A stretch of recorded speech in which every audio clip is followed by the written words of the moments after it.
इससे पहले आपको बताएं कि समा के सीनियर प्रोड्यूसर अतहर मतीन की शहादत के बाद भी कराची में कुछ न बदला। यहां आज भी डाकुओं का राज बरकरार है। 1 घंटे में 3 डकैतियों के दौरान 2 अफराद कत्ल हो गए। एक और खूनी दिन, लांढी में डाकू वारदात कर रहे थे। कॉलेज यूनिफॉर्म में करीब खड़े 19 साल के उस्मान का जुर्म बस इतना था कि वारदात होते वो देख रहा था। डाकुओं ने गोली मार दी। दूसरा वाकया कोरंगी गोदाम चौरंगी पर पेश आया। शाहनवाज अली कादरी सारे मामलात पर रिपोर्ट करेंगे।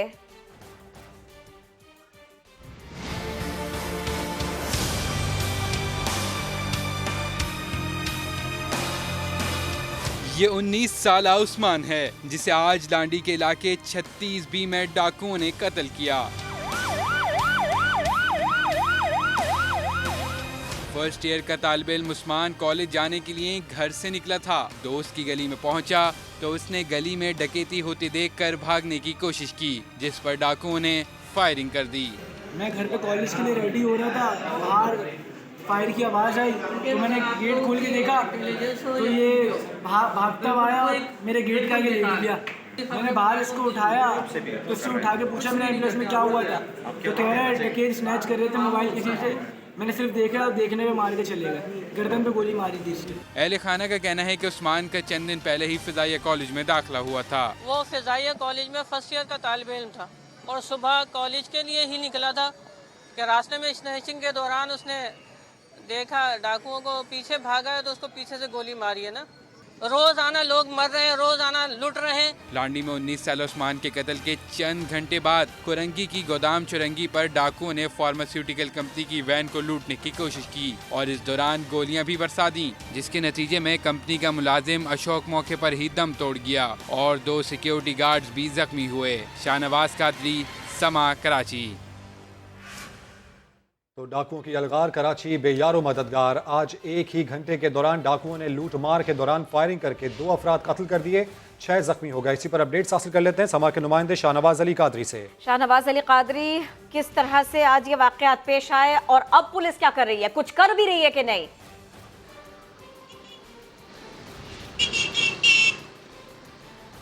देखिए, आज दिन का आगाज़ ही हुआ है तो शहर में ऐसा लगता है कि डाकुओं ने अपने डेरे डाल लिए हों। आज सबसे पहले सुबह का एक वाक़या पेश आया कोरंगी के अंदर, जहां पर एक नौजवान अपने कॉलेज के लिए निकला था, उसे 2 डकैतों की जानिब से फायर करके हलाक कर दिया गया, जिसकी शनाख्त उस्मान के नाम से हुई है। ये वाक़या लांडी 36 बी के करीब पेश आया, जब नौजवान अपने कॉलेज के लिए घर से कुछ कदम ही बाहर निकला हुआ तो 2 मुल्ज़िमान वहाँ पर लूट पार कर रहे थे। और जो माइन शाहिदीन है वो बताते हैं कि जो नौजवान था, तालिब इल्म था, उसने डाकुओं की तरफ देखा और मुल्ज़िमान की जानिब से फायरिंग की गई और नौजवान मौके पर ही हलाक हो गया।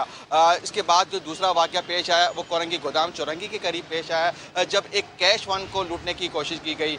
पुलिस ये बताती है कि 3 मुल्ज़िमान जो कार के अंदर थे उन्होंने कैश वैन को रोकने की कोशिश की और अंदर जो मौजूद सिक्योरिटी गार्ड्स है वो भाग गए थे कि उनके साथ डकैती होने वाली है। सिक्योरिटी गार्ड की जानिब से भी फायरिंग की गई और डाकुओं की फायरिंग भी हुई और डाकुओं की फायरिंग से 2 सिक्योरिटी गार्ड शदीद जख्मी हुए।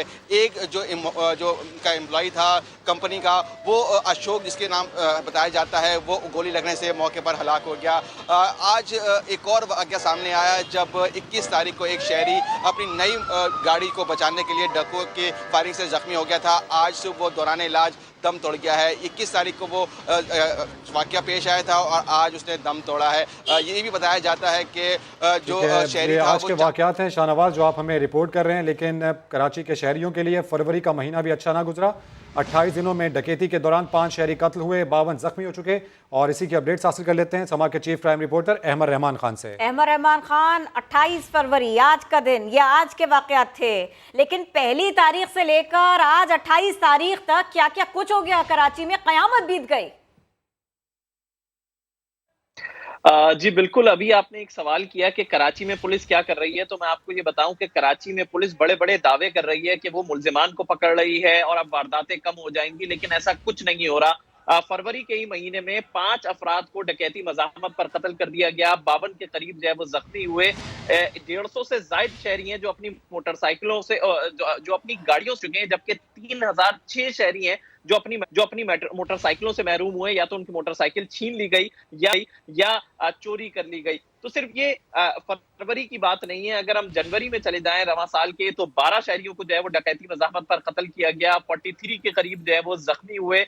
उस महीने में भी 3000 से जायद है मोटरसाइकिलें जो कि छीनी गई या फिर चोरी की गई। तो पुलिस के दावे तो बहुत किए जा रहे हैं, और खास तौर पर पुलिस अफसरान से जब बात हो तो वो बोलते हैं कि जी बेरोजगारी है, मंशियात के आदि अफराद हैं, इसकी वजह से जो है वो जराइम बढ़ रहा है। लेकिन ये मंशियात का बिकना शहर में रोकने की जिम्मेदारी भी पुलिस की है। तो क्या सिर्फ दावे ही किए जाएंगे कि कोशिशें की जा रही हैं वारदातों को कम करने के लिए, कोई इकदामात नहीं किए जाएंगे जो दिखाई नहीं देते हैं पुलिस की जानिब से, हुकूमत की जानिब से, सिंध हुकूमत की जानिब से लॉन्ग मार्च किया जा रहा है या दीगर चीजें जो है वो की जा रही हैं। लेकिन हम ये देखते हैं कि कराची के शहरी जो है वो बेयारो मददगार दिखाई दे रहे हैं, इस वक्त परेशान हाल दिखाई दे रहे हैं कि इतनी ज्यादा वारदातें बढ़ चुकी हैं डकैती करने पर। लोग जिनको गोली का डर नहीं है और वो मार्च के लिए निकले हैं, कराची के शहरी के नसीब में शायद ये भी नहीं है, क्योंकि यहाँ बड़े आराम से गोलियां चल जाती हैं और पकड़ने वाला कोई नहीं होता। मैं सिर्फ और सिर्फ कराची के दीगर शहरियों की बात नहीं कर रही, मैं तो अथर मतीन की बात भी कर रही हूँ। हमारा तो गम भी ताज़ा है अभी, और हमें तो हम वहीं ले जाकर के हमें ऐसा लगता है खड़ा कर दिया गया। ऐसे ही है अमर? जी बिल्कुल। शहर में बोला ये गया था कि जी एक बड़ा ग्रुप जो है वो अनर्थ हो गया है, अब शहर से मोटरसाइकिलें और गाड़ियां जो है वो छीनी नहीं जाएंगी। अथर मतीन की शहादत के बाद से ये बड़े बड़े दावे हम देख रहे थे, लेकिन वारदातों में कोई कमी नहीं आई। अगर आटे में नमक के बराबर कोई कमी महसूस भी की जाती है तो वो ना होने के बराबर है। होने के बराबर है। परेशान अहमद, बहुत शुक्रिया, आप इस बारे में अपडेट कर रहे थे। शाहनवाज आज की वारदातों के बारे में बता रहे थे और आप इस पूरे महीने साल के बारे में बता रहे थे। कराची के इंसदाद दहशतगर्दी की अदालत ने अथर मतीन कत्ल केस के मुलजिम अशरफ को 11 मार्च तक जिस्मानी रिमांड पर पुलिस के हवाले कर दिया। समा के सीनियर प्रोड्यूसर अथर मतीन कत्ल केस की समाअत हुई तो मुलजिम अशरफ को सख्त सिक्योरिटी में बख्तर बंद गाड़ी में चेहरा ढांक कर पेश किया गया। अदालत ने मुलजिम को 12 मार्च को दोबारा पेश करने का हुक्म दे दिया है। अदालत ने आइंदा समाअत पर तफ्तीश में पेशरफ की रिपोर्ट भी तलब कर ली है। पाकिस्तान में इंटरनेशनल क्रिकेट की बहाली रोकने के लिए भारतीय हुकूमत ओछे हथकंडों का सहारा ले रही है। इस बार भी बाज नहीं आई, इस बार तो उसे मुंह की खाना पड़ी। भारत की जानिब से ऑस्ट्रेलियाई क्रिकेट टीम को धमकी आमेज पैगामात भेजे गए, ये मामला सामने आया। जाली अकाउंट से भेजे गए पैगामात के पीछे भारतीय गुजरात में मुकीम शहरी मुलव्विस निकला। मजीद जान लेते हैं इस्लामाबाद से समा की नुमाइंदा सुमेरा खान से। सुमेरा, सारा मामला क्या है ये भी बताइएगा। इससे पहले हमने देखा जब न्यूजीलैंड की टीम आई थी कुछ ऐसी ही कार्रवाई पहले भी की गई।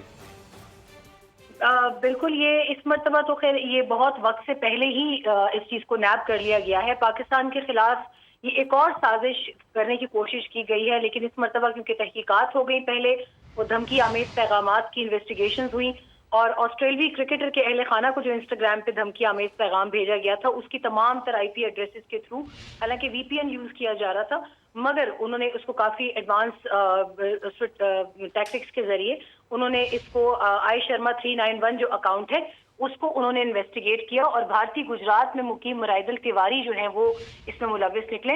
इंटरेस्टिंगली तिवारी IMC लिमिटेड में एनवायरमेंटल ऑफिसर है और ये तरीका क्योंकि वो पहले भी इस्तेमाल कर चुके हैं तो उन्होंने अब इसको दोबारा अप्लाई करने की कोशिश की, क्योंकि इस मर्तबा ऑस्ट्रेलियाई क्रिकेटर्स की फैमिलीज भी साथ आ रही हैं कुछ की, तो उनको लगा कि ये दोबारा से काम कर जाएगा। बट दिस टाइम इन्वेस्टिगेशन जो है they thwarted each and every conspiracy against Pakistan international cricket. तो भारतीय हथकंडों पे जैसे आपने बताया न्यूजीलैंड टीम का दौरा भी अधूरा रह गया था, मगर इस मर्तबा ये काफी वक्त से इसको उन्होंने न सिर्फ बेनकाब किया बल्कि तमाम ढोल का पोल खुल गया। सुमेरा हमारे साथ रहिएगा। भारत की साजिशें, भारत की कोशिशें, घटिया हो जाना, गिर जाना, पस्तियां दिखाना, पाकिस्तान को नुकसान पहुंचाने की कोशिश करना, इसी की एक और मिसाल सामने आई। पाकिस्तान में इंटरनेशनल क्रिकेट की बहाली रोकने के लिए भारतीय हुकूमत ओछे हथकंडों पर उतर आई, लेकिन इस बार मोदी ने मुंह की खाई, सारा मामला खुलकर सामने आ गया। इसी पर मजीद बात कर लेते हैं। समा इस्लामाबाद के ब्यूरो चीफ खालिद अजीम साहब हमारे साथ मौजूद हैं। खालिद साहब, एक और भारतीय साजिश और अच्छी बात यह कि टाइमली इसको पकड़ लिया गया है, न्यूजीलैंड वाला मामला नहीं होगा इस दफा। जी देखें, इस मतलब ये बात बहुत खुल के सामने आ गई कि इससे पहले न्यूजीलैंड के मामले में भी इंडिया ने एक रोल प्ले किया था। अब उसको क्या नारिज दिया, किस तरह से वो पाकिस्तान ने उस मामले को टेकअप किया हुआ है न्यूजीलैंड के साथ, लेकिन ये एक बहुत बड़ा धचका होता और मैं समझता हूँ कि पाकिस्तान की जो मुतल्लिका लोग हैं उन्होंने इसको टाइमली काउंटर किया है और इसके साथ साथ हमें ऑस्ट्रेलिया को भी अप्रिशिएट करना चाहिए कि उन्होंने इस बात को रियलाइज किया और वो न्यूजीलैंड नहीं बने और उन्होंने इसको खातिर में नहीं लाए इस किस्म की जो थ्रेट्स हैं। और अगर फैमिलीज को जब थ्रेट्स चली जाती हैं तो उसमें बहुत इस बात का इम्कान मौजूद होता है कि वो मुअस्सर हो जाएं और उसके ऊपर जो है वो लोग घबरा के कोई ऐसा फैसला कर लें। लेकिन अभी तक उनकी जो इतलात हैं वो ये है कि उसको उन्होंने डिटर कर दिया है, उन्होंने उसको बिल्कुल नाकारा कर दिया है उनकी इस थ्रेट को, और उन्होंने कहा है कि हमारा दौरा जो है ना वो जारी रहेगा। और ऑस्ट्रेलिया की टीम भी यहाँ पे पहुंची हुई है और देखिए दुनिया को उस वक्त भी ये बात बताई गई थी और न्यूजीलैंड भी इस बात का कोई जवाब नहीं दे सका कि उनकी टीम के लिए पाकिस्तान ने ऐसी सिक्योरिटी का बंदोबस्त किया था जो कि हेड ऑफ स्टेट्स और हेड ऑफ गवर्नमेंट को दिया जाता है। और इस सूरत हाल में कोई इस बात का जवाब नहीं था कि सिक्योरिटी थ्रेट को बुनियाद बना के जो है वो दौरा कैंसिल किया जाता। फिर उसके बाद नादिर मीर साहब हमको ज्वाइन कर रहे हैं। खालिद साहब यही पॉइंट हम उनकी तरफ भी लेकर जाते हैं। नादिर मीर साहब, पहले जो हुआ था बहुत ज्यादा मामला खुल नहीं सका था और अब जो हुआ है हमने 2 कदम आगे जाकर मामला पहले ही खोल लिया है और इसके साथ खुशखबरी ये है कि टीम भी कोई गई नहीं है, हमारे पास ही है, हमारे मोअज़्ज़िज़ मेहमान हमारे साथ ही हैं। सर क्या कहेंगे आप इस सारे मामले के ऊपर? इस वक्त जब सारी दुनिया यूक्रेन में और दुनिया में अमन लाने की कोशिश कर रही है तो भारत से और भारत के अंदर से जो ऐसी लोग हरकतें करते हैं वो फिर इंतशार फैलाना चाहते हैं दुनिया में भी, और खास तौर पे पाकिस्तान तो नंबर 1 टारगेट है या उनके भारत के मुताबिक नंबर 1 एनिमी है जो वहां पर एंटी पाकिस्तान फोर्सेस हैं जो, और वो हर किस्म की कार्रवाई में होती हैं। पाकिस्तान में कोई मैच हो रहा हो, पाकिस्तान में कोई काम हो रहा हो, पाकिस्तान में कोई भी काम हो रहा हो, डेवलपमेंट हो रही हो, किसी की न किसी फॉर्म में उसके अंदर दखल देना या उसको दहशतगर्दी के थ्रू या टेरराइजिंग के थ्रू या आजकल ये आपका सारा जो आ गया है सोशल मीडिया और उसके अलावा know all other forms of intimidation, डराने के लिहाज से, धमकी देने के लिहाज से, तो ये एक पुराना उनका रवैया है। वो नई टेक्नोलॉजीज अवेलेबल हो रही हैं और नए नए तरीके से करती हैं। इसमें जिन्होंने किया है they have to be already पता लग गया, मगर उनको मजीद एक्सपोज करने की जरूरत है और क्योंकि उसको ट्रेस भी हुए। लेकिन असल बात जो पाकिस्तान में पाकिस्तानियों को समझने की जरूरत है और दुनिया में ले जाने की जरूरत है कि पाकिस्तान में कुछ लोगों को जो ये गलत फहमी है कि भारत से कोई अच्छाई या अमन या गुडविल का आप एक्सपेक्ट कर सकते हैं। बिल्कुल ऐसा ही है, भारत से कभी भी अच्छे नतीजे की उम्मीद नहीं रखी जा सकती। पुराना रवैया, जैसा कि अमजद शेख साहब, नादिर मीर साहब भी कह रहे हैं, तो आप समझते हैं ये 5th जनरेशन वॉरफेयर है जो कि भारत की जानिब से हर गुजरते दिन के साथ इसको बढ़ाया जा रहा है और हम 2 कदम आगे ही हैं। बिस्मिल्लाहिर्रहमानिर्रहीम। देखिए ये तो 5th जनरेशन वगैरह का तो प्रोपेगेंडा के जरिए करते ही हैं, लेकिन ये है पाकिस्तान को नुकसान पहुंचाने का। पाकिस्तान में खेलों को खत्म करना, आपको पता है क्रिकेट यहाँ पे बड़ी पॉपुलर है, बहुत दुनिया देखती। उसको PSL को पहले नाकाम बनाने की कोशिश की गई। PSL हम जाके तो दुबई वगैरह में खेलते रहे, शारजा में खेलते रहे। फिर आप देखिए कि यहाँ पे श्रीलंकन टीम के ऊपर हमला करवाया इन लोगों ने। 20 साल 24 साल हो गए यहाँ पे क्रिकेट बर्बाद रही। जो लोग IPL में हिस्सा लेते हैं बाहर से आके उनको धमकियां दी कि वो उनको हमारी जो PSL में हिस्सा लेते हैं उनको कहा IPL में आपको नहीं खेलने देंगे। इनकी एम्बेसीज बाहर बैठी ये काम कर रही हैं और न्यूजीलैंड की पीछे की टीम जो थी वो गई इसी वजह से कि इनको धमकियां दी गई। क्रिकेट मैच पाकिस्तान और भारत के दरमियान बड़े पॉपुलर होते थे, उसमें क्रिकेट बोर्ड को आमदन होती थी, वो इन्होंने बंद कराए। नतीजा ये है कि इनकी हर तरह कोशिश रही कि पाकिस्तान में खेलों के मैदान जो है ये बिल्कुल उजड़ जाएं और पाकिस्तान के अवाम को कतई कोई भी सहूलत ऐसी न मिल सके, तफरीह का कोई मौका न मिले। नुकसान माली भी और दूसरी तरफ अवाम की अपनी आप कह लीजिए कि उनकी मेरा सवाल भी ले लीजिए। तो ये जो चीजें हैं, सवाल भी ले लीजिए इसके साथ। ये तो सिचुएशन है सो है, अब हम आगे कैसे चलेंगे सर वो भी बता दीजिए। मैं खास तौर पे एक चीज यहाँ गोशगुजार करना चाहता हूँ, वो ये कि यहाँ पे अगले दिन रज़ाक दाऊद साहब ने कहा कि जी भारत से तिजारत करना नागुज़ीर। उससे पहले मियां मंशा कह चुके। मैं इनकी अकलों पे जो पड़े हुए पत्थर हैं मैं उन पे बड़ा हैरान होता हूँ। ये सोचते नहीं कि जो मुल्क आपको हर फील्ड में नुकसान पहुंचाना चाहता है वो तिजारत में आपको फायदा पहुंचाएगा, जिसका मिशन यही है कि आपकी इकोनॉमी बर्बाद करनी है, दहशतगर्दी करा के उसका हर तरफ आपको दुश्मनी निपटा रहा है। अगर अमेरिका से 4 हथियार मिलने लगे थे, 4 एयरक्राफ्ट मिलने लगे थे, वो भी उन्होंने खत्म कराए आपको बेदस्तबा करने के लिए। ये जो हमारे यहाँ सांप फिरते हैं, जो हमें ये मशवरे वो सारा किस्सा बिल्कुल यही है कि दुरुस्त उनकी पहलू अपनी है अमजद शेख साहब करेंगे। जिसकी तरफ आप निशानदेही कर रहे हैं। अब खालिद साहब जैसा कि अब एविडेंस मिल चुके हैं, पाकिस्तान को करना क्या चाहिए इस बारे में भी बताइएगा, और ये बताएं कि दोनों मुतालिका जो बोर्ड्स हैं उनके इल्म में ये बात आ चुकी? जी, दोनों बोर्ड के इल्म में है ये बात, और क्योंकि उनके दौरे का जारी रहना जो है वो उनके बोर्ड की कंसेंट से होता है। उसका बोर्ड की कंसेंट अगर ना होती तो शायद अब तक ये दौरा जो है ये रिकॉल हो गया था। जहाँ तक आइंदा के लाए अमल का मामला है, पाकिस्तान इससे पहले भी इंडिया के बारे में मुतअद्दिद डोजियर जो हैं वो दे चुका है अक़वाम मुत्तहिदा में भी, और जो अहम ममालिक हैं ख़ासतौर पर अक़वाम मुत्तहिदा की सलामती कौंसिल के जो 5 मुश्किल अरकान हैं उनको इसके बारे में ब्रीफ कर चुका है। और जिस इन्फो लैब के जरिए से आपने देखा होगा जो इसको शर्मिंदगी का सामना करना पड़ा, वो यूरोपीय यूनियन ने इस बात को जो है वो आश्कार किया था। मैं समझता हूँ कि इसी सारी चीज़ को पूरी दुनिया को बताने की ज़रूरत है, और पाकिस्तान को अगर ज़रूरत पेश आए तो एक और डोजियर जो है वो अक़वाम मुत्तहिदा में जमा कराना चाहिए, और जो अहम ममालिक हैं उनको बताना चाहिए कि पाकिस्तान के खिलाफ किस अंदाज की साजिशें कर रहे हैं। इसमें इसका कोई बराह रास्त लेना देना नहीं है, लेकिन सिर्फ पाकिस्तान को बदनाम करने के लिए, पाकिस्तान को डिस्टेबल करने के लिए, यहाँ पे खेलों का जो है वो खात्मा करने के लिए। आपको याद होगा कि पाकिस्तान को मुतअद्दिद मौके पे इसने सिर्फ इस वजह से कोई इवेंट्स जो हैं वो उसके ऊपर कदम लगाने की कोशिश की है कि इंडिया यहाँ पार्टिसिपेट नहीं करना चाहता, और या फिर ये है कि जो अपने यहाँ पे उसको वीज़ों में वो प्रॉब्लम बनाता है। तो ये सारी ऐसी चीज़ें हैं, और ये जो ज़ाते खुद इस वक्त खुद को अमन का और खेलों का चैंपियन करार देता है, और खेल तो हमेशा अमन का पैगाम लेके जाते हैं, उसके रास्ते में इंडिया इस अंदाज में रुकावट पैदा कर रहा है। तो खालिद अजीम साहब हमारे साथ ही रहिए। पाकिस्तान इस सिलसिले में हमेशा अपनी बात आगे पहुंचाता रहा है। स्पोर्ट्स एनालिस्ट सवेरा पाशा हमको ज्वाइन कर रही है, उनसे बात करते हैं। सवेरा, मैसेज आता है थ्रेट का, मैसेजेस जाते हैं थ्रेट्स के ऑस्ट्रेलियन टीम को, और फिर उसके बाद में ये मामला सामने भी आ जाता है कि आए कहाँ से थे। अब ये बताइए कि दोनों बोर्ड्स इस सिलसिले में करे क्या, पीसीबी क्या करे और हमारे मेहमान क्या करें, मेहमान बोर्ड क्या करे?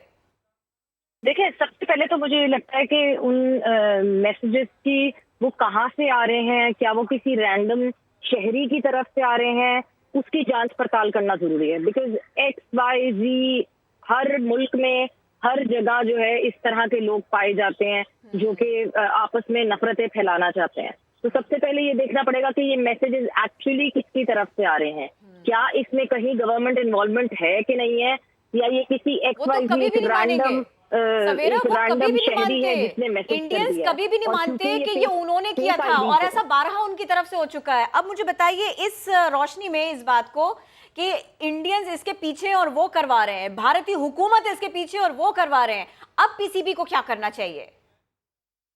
सबसे पहले डेफिनेटली बीसीसीआई से डायरेक्टली बात करनी चाहिए। तो बीसीसीआई अपनी गवर्नमेंट से बात करे, या हमारी इंडियन गवर्नमेंट से बात करे। ये इसको उठाना चाहिए, बोर्ड ही के तहत उठाना चाहिए। इंडस्ट्री में बात करेंगे, इस मामले को इतना आहिस्ते से नहीं लेकर जाना चाहिए, पूरी स्पोर्ट्स से जुड़ी जो दुनिया है ना उसमें फैलाना चाहिए। सवेरा, कमेंट आपका भी आ गया, रद्द-ए-अमल बात आपकी भी आ गई। सवेरा हमारे साथ थी, अमजद शुएब साहब हमारे साथ थे, नादिर मीर साहब हमारे साथ थे इस बारे में बात करने के लिए, और सुमेरा खान ने अपडेट किया था। आप सबका शुक्रिया।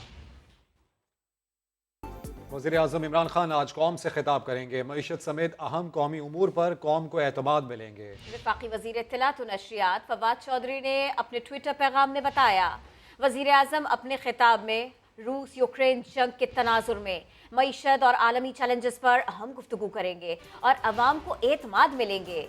जबकि शाह महमूद कुरैशी ये बता चुके हैं कि वज़ीर-ए-आज़म आज बहुत बड़ा ऐलान करने वाले हैं।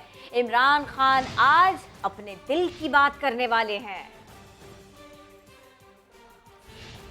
बिलावल भुट्टो का टंडो मोहम्मद खान में लॉन्ग मार्च के शुरका से खिताब, कहा क्या आपको तब्दीली पसंद आई? नहीं तो इमरान खान को भगाने का वक्त आ गया है। कठपुतली सरकार से टकराने के लिए आवाम का साथ चाहिए।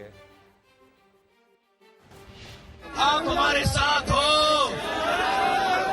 कि तो जहद करने को तैयार हो, कठपुतली से टकराने के लिए तैयार हो, इस्लामाबाद तक सफर करने के लिए तैयार हो।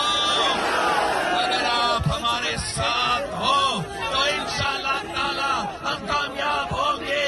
जीत आपकी होगी, जीत पाकिस्तान के एक तरफ 15 साल से मुसलसल इक़्तिदार और दूसरी जानिब 3 साल इमरान खान और आसिफ अली जरदारी आमने सामने बैठ जाए और एक दूसरे को हिसाब दे दें। सिंध हुकूक मार्च की क़यादत करने वाले शाह महमूद कुरैशी ने पीपल्स पार्टी क़यादत को मनाजरे का चैलेंज दे दिया। बोले वो 15 साल का हिसाब ही तो मांगने निकले हैं। पीटीआई के मार्च से जियालो के पसीने क्यों छूटे हुए हैं? सिंध में नाकामी का मलबा वफाक पर नहीं डाला जा सकता। 15 साल हो गए मेरे भाई, 15 साल। सेहत का निजाम कौन चला रहा है? तालीम, पीने का पानी का निजाम कौन देता है? कचरा उठाने की जिम्मेदारी किसकी है? अमन अम्मा की सूरत हाल, पुलिस किसके ताबे है? रेवेन्यू डिपार्टमेंट किसके ताबे है? सिंध हुकूमत। सैनिटेशन, वाटर सप्लाई किसके पास है? म्यूनिसिपल कॉर्पोरेशन किसके पास है? मेट्रोपॉलिटन किसके पास है? सिंध हुकूमत। लोग बच्चे नहीं हैं। चले 3 साल हम थे, उससे पहले क्या था? मैं आज कह रहा हूँ, आसिफ अली जरदारी और इमरान खान आमने सामने बैठ जाएं, कौन फैसला कर ले कौन सच्चा कौन झूठा। 15 साल नौकरियां तुम बेचो। एमएलए एमपीएस तो आज जिनके पाँव में जूतियां नहीं थी, आज वो लैंड क्रूजर के मालिक हो गए। आज इनकी तिजोरियां भर गईं और सिंध का खजाना खाली हो गया। इसी का तो हिसाब मांगने आया हूँ। अगर बिलावल पंजाब जा सकते हैं तो मैं सिंध नहीं आ सकता? हम लाड़काना जाएंगे और अगर कोई रुकावट खड़ी की गई तो तोड़ देंगे रुकावट को। घबराहट क्यों है? अगर लिटिल मार्च है तो फिर पसीना क्यों आ रहा है? जब हम खैबर पख्तूनख्वा में शुरू हुए थे ना, वो कहते थे लिटिल लिटिल है। फिर हम पंजाब में गए तो लिटिल लिटिल थे। फिर हम आजाद कश्मीर में गए तो लिटिल लिटिल थे। फिर हम गिलगित बल्तिस्तान में गए तो लिटिल लिटिल थे। आज हम सिंध में आए तो लिटिल लिटिल है। जवाब मेरा आ गया। मौलाना फजलुर रहमान और शहबाज शरीफ के दरमियान टेलीफोनिक रब्ता हुआ है, जिसमें हुकूमत के खिलाफ तहरीक अदम एतमाद और मौजूदा सियासी सूरत हाल पर तबादला ख्याल किया गया। ज़राए के मुताबिक अदम एतमाद के हवाले से कानूनी और आइनी मामलात पर राय लेने पर इत्तफाक किया गया। दोनों रहनुमाओं ने हुकूमत मुखालिफ तहरीक में तेज़ी लाने पर भी मुशावरत की। शहबाज शरीफ ने मौलाना को अख्तर मेंगल से होने वाली मुलाकात पर भी एतमाद में लिया। एमक्यूएम कन्वीनर खालिद मकबूल सिद्दीकी का कहना है कि तब्दीली सरकार अपने इक़दामात दुरुस्त करे तो कोई वजह नहीं मुश्किल वक्त में हुकूमत के साथ न खड़े हों, लेकिन अगर हुक्मरान मामलात से गाफिल नजर आए तो ऑप्शंस खुले हैं। तब्दीली स्टेटस को के हुजूम के साथ नहीं लाई जा सकती है। अदम एतमाद की तहरीक जो आ रही है उसमें किस सिमत में खड़े होंगे? हुकूमत अगर इसी हवाले से अपने बहुत सारे इक़दामात को दुरुस्त करती है तो कोई वजह नहीं है कि हम हुकूमत के साथ मुश्किल वक्त में ना खड़े हों। लेकिन अगर हुकूमत अपने मामलात के हवाले से गाफिल नज़र आएगी तो हम ये नहीं कह रहे हम किस तरफ खड़े होंगे। बहरहाल हमारे ऑप्शंस इस वक्त खुले हुए हैं। महंगाई बहुत बड़ा इशू है। कोरोना की वजह से ये आलमी तौर पे भी महंगाई का असर है। इस महंगाई को भी अच्छी तरह हैंडल किया जा सकता था। हमने कई बार वज़ीर आज़म से भी ये दरख्वास्त की थी, थोड़ी सी ज़्यादा संजीदगी की ज़रूरत है। हमने जो 2 वजारतें मांगी थी उनमें वजारत कानून नहीं। पाकिस्तान के शायद इस वक्त सबसे मुस्तनद वकील हमारे सेनेटर थे, वो हुकूमत ने हमसे मांगे थे। हमने NOC दिया था उनको। वो वज़ीर आज़म और PTI के कोटे पे हैं, उन्हीं से हिदायत लेते हैं। इसीलिए हमने उनको हिदायत देना मुनासिब भी नहीं समझते। कौम से खिताब से कबल वज़ीर आज़म इमरान खान के वज़रा और मुआशी टीम के साथ मुशावरत। वज़ीर आज़म अपने खिताब में मुआशी चैलेंजेस, मुआशी पैकेज और खारजा पॉलिसी पर गुफ्तगू करेंगे। अपडेट्स हासिल कर लेते हैं इस्लामाबाद से समा के नुमाइंदे टिक्का खान सानी से। टिक्का खान सानी, अब वज़ीर आज़म दिल की बात करेंगे, बड़ा ऐलान करेंगे, कुछ इशारे इसके मिल रहे हैं। जी बिल्कुल, वज़ीर आज़म इमरान खान मुसलसल 3-4 रोज से इसी के ऊपर काम कर रहे हैं और वज़ीर आज़म इमरान खान आज एक बड़ा रिलीफ पैकेज का ऐलान कर सकते हैं, जिसमें खासतौर पे बिजली की कीमतों में कमी, पेट्रोल की कीमतों में कमी, इसके साथ साथ जो इजाफा है पेट्रोलियम मसनूआत की कीमतों का आलमी मंडी में, उसके असरात कम पड़े। इसके साथ साथ महंगाई का जो बोझ है वो भी लोगों पर कम हो। इस तरह एहसास राशन प्रोग्राम के हवाले से भी प्राइम मिनिस्टर इस पर रिलीफ दे सकते हैं। इस हवाले से आज PTV की टीम भी पहुंच चुकी है। वफाकी वज़ीर इत्तलात और नशरियात भी मौजूद है वज़ीर आज़म हाउस में। सानिया निश्तर को भी बुलाया गया है, मुआशी टीम को भी आज बुलाया गया। और वज़ीर आज़म इमरान खान खिताब रिकॉर्ड करने से पहले अपनी मुआशी टीम और अपने वज़रा के साथ मुशावरत कर रहे हैं। इस हवाले से एक बड़ा रिलीफ पैकेज जो है वो दिए जाने का इम्कान है। 3-4 दिन से वो इसी पर काम कर रहे थे। बहुत शुक्रिया टिक्का खान सानी। बराह रास्त आपके लिए चलेंगे। वज़ीर सिंध मुराद अली शाह इस वक्त खिताब कर रहे हैं। क्या आप चाहते हैं कि न्याजी जाए? तो कौन न्याजी? कौन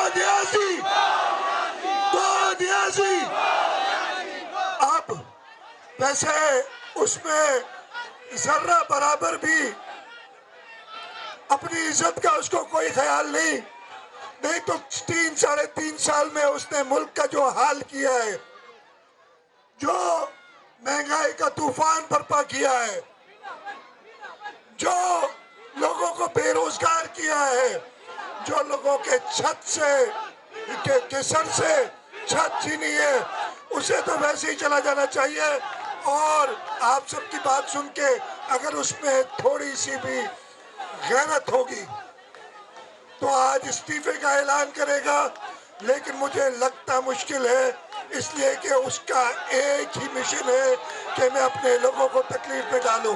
लेकिन बिलावल साहब, आप सबका पैगाम लेके इस्लामाबाद जा रहे हैं और इंशाअल्लाह ताला इस लॉन्ग मार्च की कामयाबी में बिलावल साहब का मकसद यही है कि जो लोगों के नुमाइंदे असेंबलियों में बैठते हैं उनको लोगों का पैगाम पहुंचाए कि अब हम चाहते हैं कि न्याजी रुखसत हो और इंशाअल्लाह ताला ये वज़ीर आला सिंध मुराद अली शाह लॉन्ग मार्च के शुरका से इस वक्त खिताब कर रहे हैं।